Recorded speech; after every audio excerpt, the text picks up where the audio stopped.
Eh, may tugtog. May CCPR pala ako. Wait lang, i-ano ko na lang. Voice over ko na lang. Matagal po ba yan? Register?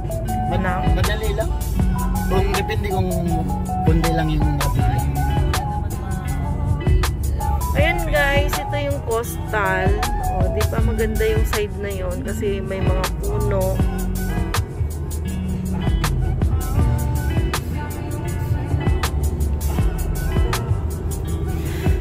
Kasalukuyan namin binabaybay ang coastal road dito sa Cavite. Yan side na yan yung karagatan.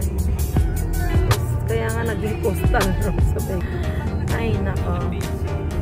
Ito yung Manila Bay doon sa banda roon. Nung araw guys, nung bago kami lumipat ng Cavite, 1997, 98, ginagawa pa lang tong coastal road na to. Nako, laging bumper to bumper bago ka makapasok sa opisina. Pero ngayon guys, ayan no, okay na siya. Medyo wala pa siyang traffic kasi tanghaling tapat. Ito naman guys yung C5 extension. Nag-open na rin siya. Pero wala pa yung patakbo sa kabila. Puro going to Manila pa lang. Ginagawa pa yung doon, di ba? Yung overpass niya.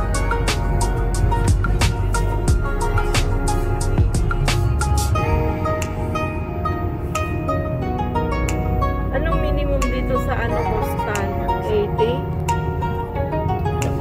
100 siguro. 100. Ay, highway na to kasi.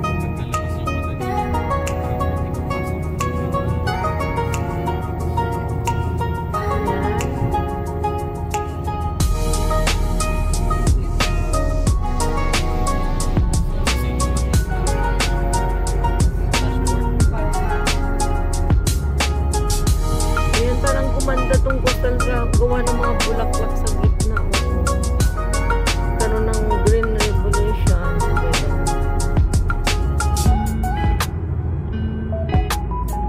Malapit lang pala tayo sa airport. Di kung walang traffic.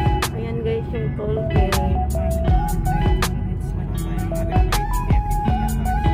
Sa cash. Isa na lang yung lane ng cash.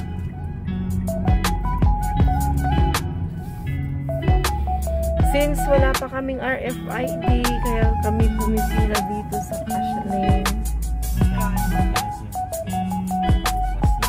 Pwede kumuha doon sa mga mall na may mga kuhanan doon. Red. 32 lang dito. 34. Ayan. Drive to Coastal Road here in the Philippines. Shout out to all my friends, to all my followers in Vietnam, in India, US, UK. Galab shout out sa inyo guys. Hoy Nguyen, why you're not visiting my channel? Shout out.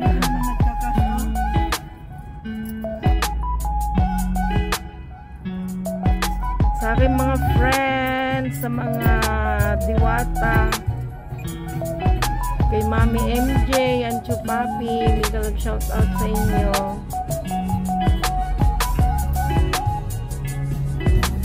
And guys, my sister,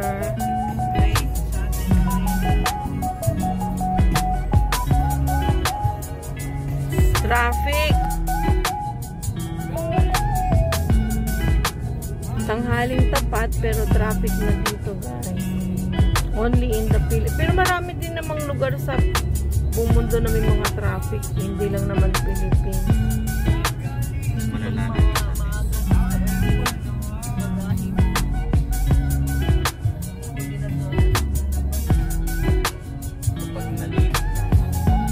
Pag na-late ka naman yun ako.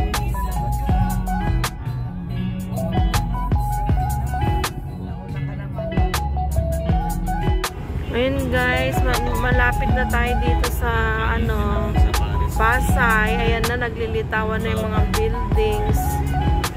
Karamihan nang nagpapatayo dyan guys, mga ano, pag-aari ng Chinese. Ayan.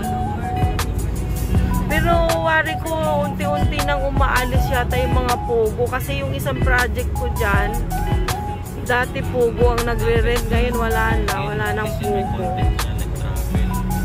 Iba na naman ang negosyo nila. Ito yung LRT papuntang Cavite. Yan yung linya yan. Yan.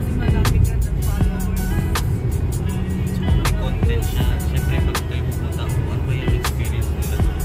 Siyempre, hanapin yun. Kasi yung iba, ginagawa na talagang hanap buhay. Ito na lang yung nagdadrive sila, naghanap sila ng content. Tama na. Ha? No.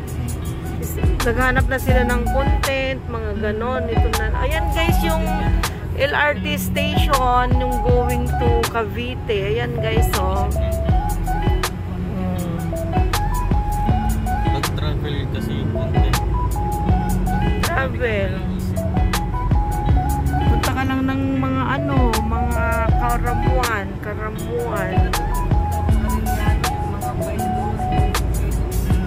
Bike? Sa may recto banda, ay sa May Muslango. ganun din. Yung nagpapike siya long distance from Kunwari Cavite to Baguio. Yung anak ni ano, ni Maring May, sa Arellano University nag-aral. Ay, hindi na tayo mag-overpass. Kasi, kasi malapit naman. Hindi po, saka kailangan natin may abot. Ay, wala tayong RFID. Bawal na. Ito guys, yung paakyat na overpass papuntang Skyway. Silang malapit lang kasi tapos mahal din. 45. Nagmamadali na. Maaga pa. Matulong na Ito guys, yung intersection. Ayan.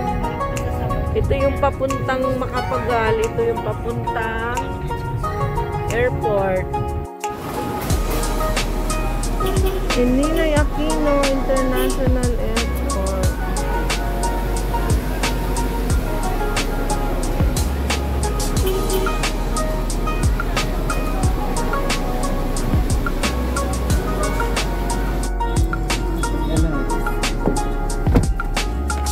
Okay na po. Ay.